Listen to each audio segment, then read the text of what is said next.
Okay, so as Wendy mentioned, I'm a dynamicist, and I'm mostly interested in global general circulation. So I got involved in Arctic research through that interest. So today I'm going to talk about the tropical influence on the Arctic warming and sea ice decline. So most of the things I'm going to talk about is observational analysis, but it has some implications for the models. So first of all, if you look at the future projections, what we see is that the Arctic warming is greater during the winter time than the summer. So as we know that in the winter time, there's no ice albedo feedback in the Arctic. So the explanation has been that, so this is a schematic diagram adapted from a very nice review paper by Shrove et al. And the idea is that, okay, there's enhanced ice albedo feedback during the summer and melts ice, and more open water in the September, and a warmer ocean temperature in the fall, and that hinders ice formation. And because of thinning of the spring ice, it's more vulnerable to summer melting.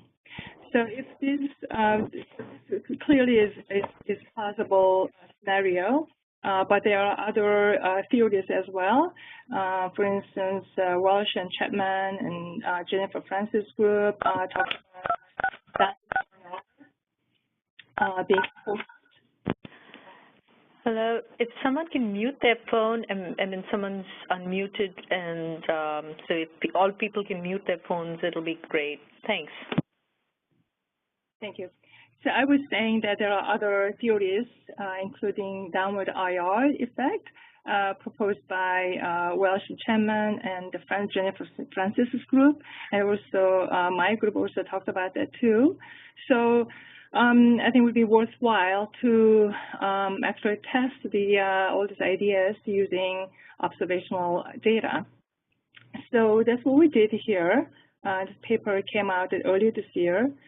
So we just we express the winter CS concentration as a function of the autumn CS concentration and sea surface temperature and sea surface motion and the downward IR. And then using chain rule, you can find the contribution from each, say, independent variable. So you calculate linear regression against winter CS concentration, and then calculate linear trend of this independent variable, not quite independent, but in this analysis, we regard it as independent. And then we multiply these two, then you calculate, we can find the contribution to winter sea ice trend from each of the variable, trend in each of the variables. So this is the result. So we divide that by the actual sea ice trend, so you get percentage. So as you can see that the autumn sea ice concentration does contribute to the trend, and sea surface temperature does contribute, but the most important contribution comes from downward IR. So this is the trend. So if you look at downward IR trend, there's a very strong trend all over the Arctic. So the question is, okay, so observation-based findings do not conform to the theory that winter warming is caused by warm season sea ice albedo feedback. I mean, it does contribute, but seems like the strongest contribution comes from the downward IR. So where is that coming from? So to address this question, we first look at the sea ice downward IR, time scale. It's about 9 days. So that means in order to understand what's really happening, we should look at daily time evolution. So now this is a bit busy plot. Okay, so what this is showing is that relative to the downward IR, larger, anomalously strong downward IR, we look at other plausible processes that might contribute to the downward IR and the sea ice concentration change. So projection, what it is that for example, if you take a downward IR, so we take a daily downward IR and project onto the downward IR trend pattern, then you get a value, a single value for each day. So you do the same thing for all of these variables, and we look at the time evolution, composite time evolution. So there are a lot of curves here, but we just focus on the 4 things here. So prior to the event of large downward IR, strong downward IR, a few days before, we see warm-most air flux into the Arctic. So this is water vapor, column water vapor flux convergence, and then you have increase in downward IR, and a few days later is followed by sea ice concentration decline. So this positive projection, but it's positive because it's projected onto sea ice trend. So decline, and then a few days later, there's enhanced evaporation. So at least in this analysis, what comes out, the picture comes out is that there is moisture flux convergence from outside the Arctic, and then downward IR, and it declines sea ice, and then there's an increased evaporation from the Arctic.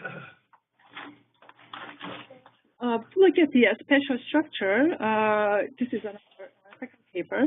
So we looked at time lag composite based on downward IR events. And so the middle column shows the downward IR evolution. So this is lag 0 day. So this is maximum downward IR day. And then this is 2 days before, 4 days before. And you can see it evolves quite quickly. In the left column, it shows a poleward moisture flux and moisture flux convergence. So you can see that 4 days before, you have there's a very strong poleward moisture flux, and then it continues 2 days later, and it intensifies. And you can see that moisture flux convergence pattern matches with the downward IR fairly well. Now, to the right, we see sea ice concentration evolution, and you can see that a few days after this downward IR, we see a decline in sea ice concentration. So now, the relationship between downward IR and sea ice concentration in moisture flux, these are not just association. We calculated, we've estimated the thickness change in sea ice using a toy model. This is from Eisman, proposed by Eisman, and we calculated the change in sea ice thickness given the change in downward IR, and this is how much it can actually reduce, how much the downward IR can reduce, so up to like 5 centimeters. So we looked at tropical convection. Now, this is a bit of a long story, but about 5 years ago, we started writing a paper, and they looked at the convection, western warm field convection and Arctic convection.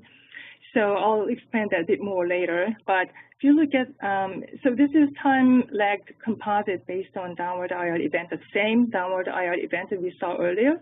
But now we look at the tropical convection. So this is ORR, and the negative value means enhanced convection. So about 10 days before this Arctic downward IR event, we see enhanced convection over maritime continent. And if we look at Rossby wave train, we do see this poleward propagating Rossby wave train. And leg mass 4, by leg mass 4, you have this well-developed low pressure and high. So you can see that from this stream function pattern, we can see there's a strong northward flow into the Arctic. So the question then, okay, so there's another one. So I think this will be sort of interesting for CS community, that what we find is that winter Arctic downward IR is significantly correlated with following summer to sea ice area. So this is June, July, August sea ice area, and this is preceding winter downward long wave variation. So this correlation is significant, 95% confidence level. So we do see, so winter weather activity is very, very important for following summer's sea ice area. So the theory, so far we have seen that in the sea ice, Arctic sea ice can melt even during the winter if there is a forward transport of warm moist air, and this forward transport is often triggered by La Nina like tropical convection. But is there theoretical explanation for that? And I'm not going to go over that in this talk, but there are two sort of related ways to think about it. This La Nina-like convection excite wasp wave that constructively interfere with climatological stationary wave. So it would amplify this planetary scale wave, and that they can intensify this heat transport into the Arctic. And the reason why we can sort of expect that, one reason is that 90% of this zonal available potential energy, and Lorentz energy cycle, that's really unutilized. Only 10% of available potential energy is really utilized by waves in current climate. So there is a really huge potential in reservoir of ZABE sitting there, and this La Nina like a convection is a one way to tap it. So I get this comment by some dynamicists that, well, stationary wave really cannot transport any heat because it's equivalent to barotropic, but that simply is not true. And if you look at this, so this is DJF March, sensible heat flux convergence as a function of zonal wave number. And if you look at wave number 4 to say 10, there is a divergence, heat flux divergence in subtropics and convergence in center of, I guess, up to 60-degree north. But what you see here, what the waves that contributed to the Arctic warming really comes from wave number 1 to 3, the planetary scale waves. They take out heat from the middle latitudes and pumps into the Arctic. So, as to give you an idea for what it looks like in more sort of a sort of weather kind of phenomena, I show winter of 2013 and 14, and previously Judah showed us some very nice, interesting figures. So here's more. So this is 2013 December the 1st, and this is 2014 March 31st. There's a lot of curves here, but one thing that I think I like to focus on are the three curves. One is one pole convection, and followed by Arctic downward IR, this black curve, and this is 2-meter temperature. So if you look at animation, so left shows total column water anomaly, and the right shows 2-meter temperature anomaly. So here's animation. You will see very rapid Arctic warming following moisture intrusion.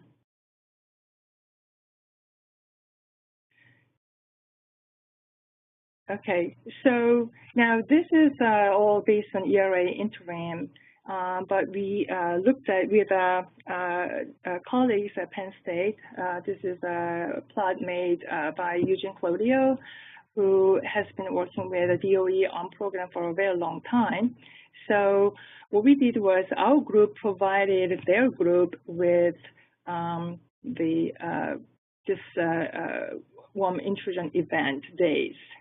So they went in and they looked at their sounding data over Barrow, Alaska.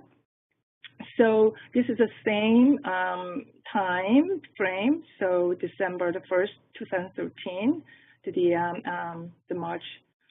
Oh, this is end of the March. So you do see this is sounding data. So from the surface to 10 kilometers. You do see major just warming events, and that coincide very well with these 3 events we see here. And what's really, to me, is very amazing is that this is the middle of the winter in the Arctic. And if you look at the temperature, here at 1 kilometer above the ground, it is way over freezing point. So you have a very strong sort of warm air event in here, and then sort of we can see if you look at the surface, it sort of drops down in here, and it is we looked at sounding, and it is above freezing point, so it's the middle of the winter. If we look at the same sounding data, but this is water vapor path. So you do see the same 3 events, and you have enhanced water vapor path. And so what we are doing, well, actually their group is doing in collaboration with our group, is to do radiative transfer calculations to really find out how this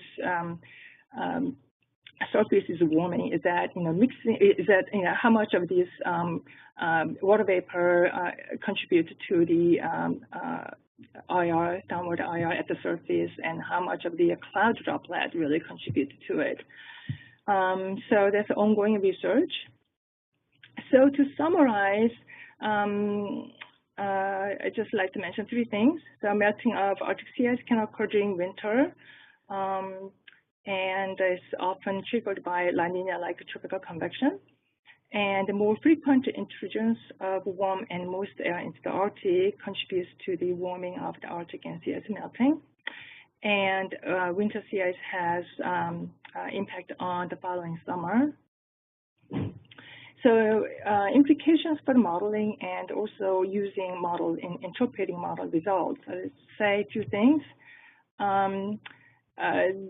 So this, of course, there are many other interesting and important processes that are relevant for the Arctic warming, but at least this the study that I presented here suggests that accurate tropical convection and teleconnection simulations are likely to be important for accurately predicting Arctic climate change. And oftentimes, people look at this and say, well, it's only very short time processes, and therefore that's internal variability. But it has been shown that long-term changes are often realized through changes in the frequency of occurrence. And El Nino and California rain is a good example. El Nino, California rain does not occur at El Nino timescale. It's a synoptic timescale. It's just El Nino in a long, 2-3 year timescale, but it regulates just short time processes. Right? And similarly, it is very possible that intraseasonal processes the changes of these intraseasonal processes do have important impact on the long-term change. There's a very nice paper by Ding et al. They showed that tropical SSTs excite the teleconnection pattern is linked to Arctic warming. And one conclusion that they made was that because the CMIP5 model average does not resemble the observed circulation trend, the warming is due to internal variability. But it is possible that models, is because the models do not correctly simulate the greenhouse-driven changes in tropical convection and teleconnections. I mean, there's a paper, Bjorn, Stephen, and Bonnie, they really demonstrate how much we need to improve, in simulating tropical convection. And there's a really interesting paper by Ma et al., and they looked at AMIP models, and they show that even 5-day hindcast with the AMIP model, models do show more El Nino-like bias. So there are things to really investigate. And for modeling, I think it would be really helpful. Judah made many very nice, good suggestions, and I think this is another suggestion to add on to that. I think it would be very useful to test how well models, like for instance, regional Arctic system model, they can simulate these Arctic warming events that I presented, for instance, here.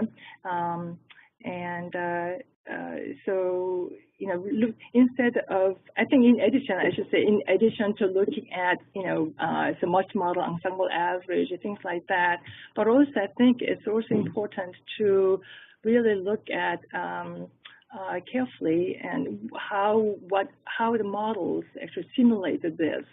Do they simulate this, warm air intrusion? So I think there are a lot of interesting work to do. So that's it. These are the references. And this is just schematic diagram. And I'll just leave at that. Thank you. Thank you very much, Sukyoung. This was very good. It was a nice story. So any questions from the audience? I know we're a little bit past time, but if you have any questions, please feel free to ask. I mean, we've got time. We can make time for 1 or 2 questions. Now, this is Jamie Morrison again. Has somebody actually observed the sea ice melting in the wintertime out on the pack ice? No, I don't. Not that I know of. Are many of the atmospheric people on? Yeah, I think so. Oh.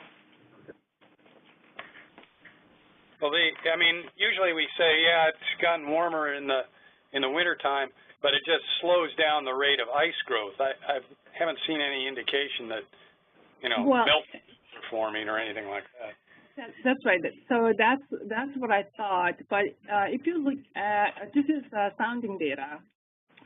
If you look at this in the surface, it's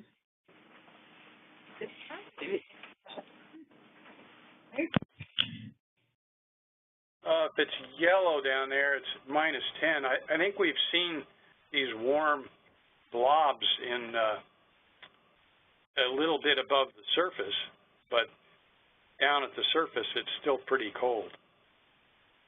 Well, we looked at the sounding data, and I think maybe it's really hard to say. The sounding data do actually show above 0 at the surface associated with the event. But that's at the ARM site in Barrow? Yes. Yeah, it's liable to be a little different than out on the pack ice, I imagine. Oh yeah, I think yes, you're right. If you look at this here, most of these decline in stress concentration occurs at the more of marginal CS area. Yeah. Yeah. So it's just not growing, probably. Or I think actually they can melt. I mean. Yeah. Okay. Yeah. Actually, I'd like to speak. Jamie, I'd like to speak to that if I could. This is Kathy. Yeah. we were up there in Barrow with the Naval Academy as a student exercise in 2013, the season before this, and it was, with wind chill, it was about 40 below, so it was like minus 20, and then with wind chill 40 below, and we had the kids on the shore, and that water was boiling like crazy. I set some links there, and this was March, and we got the VIIRS imagery, which is also on the links I just put in the comment box. So we got the VIIRS imagery from the NASA guys, and they provided that. And because it was so clear in the atmosphere, the IR and visual was very clear. The whole ice was just ripping apart during these moisture outbreaks. So it's not so much melting as the ice is so thin that just the regular wind blowing across this was just ripping it apart and allowing huge open leads to form. In the VIIRS imagery, we could even see the grayness of sea smoke in the visual imagery as these ridges, as these leads opened up. The water, the black of the water imagery just turned gray from the smoke that was coming off that, and it went right across from Barrow all the way to Banks Island. And I provided some educational videos of what the students were experiencing. It was only a student educational activity, but it does support what's in these scientific pictures at a more sort of more outreach level. But it is an on-the-ground account that shows that, yeah, when these outbreaks happen, they're like a couple weeks long.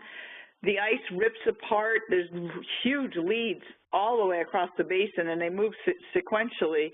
And then there's just sea smoke just pumping up. And then we went back home to Delaware, and the weather was just horrific all that summer. And the students were like, this is definitely a connection. So, again, enforcing what Judah so nicely showed in his talk today, too, we were seeing, even in student training exercises, the students are like, oh, my gosh, this is all connected. Yeah, that's pretty cool. It just comes across a little bit strange to say the ice was melting, because, as you said, I mean, it's usually something that happens at the bottom. The top of the ice is still, or most of the pack ice is still pretty cold. So yeah, in fact, that the ice was in minus 20-degree temperature, so the ice wasn't melting, but it was being ripped apart. Right. And it was being just slammed into itself and squished. And in fact, a couple weeks later, Jackie was flying over with Icebridge, and she said there was one heck of a rubble field afterwards. The ice had just rafted like crazy, and it was a mess over Barrow. So I don't think it's physically melting. The air is too cold to let it melt, but the ice is so thin and so weak now that it's mechanically easy to just slam into it, rip it apart, raft it at only half its normal thickness 20 years ago. It just doesn't have the strength to hold up against normal winter winds anymore. So I think it's not a thermodynamic process, but a very strong, powerful mechanical process. Can I mention something? So I certainly believe that. And I'm not saying that thermal downward oil is everything, but I say only 50% and in certain regions. So I do believe that, but, you know, again, that's just anecdotal evidence. And I mean, I've never been to Arctic. I love to. But I think it's important to be open-minded and consider the possibility. Okay, I just leave it. You know, I just want to mention that.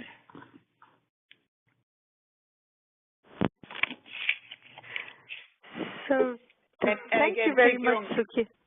I'm sorry.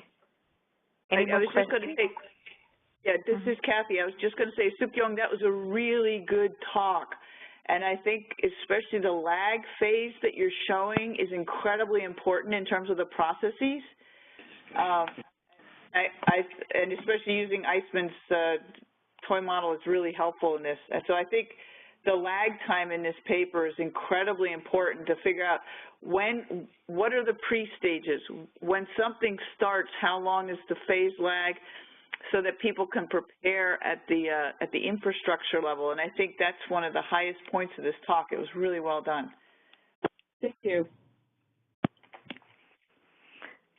So everybody, thank you very much for dialing in, and Sukyoung and Judah, thank you very much for the talks. I'm sure the people on the call, if you have more questions, can get in touch with Judah and Sukyoung.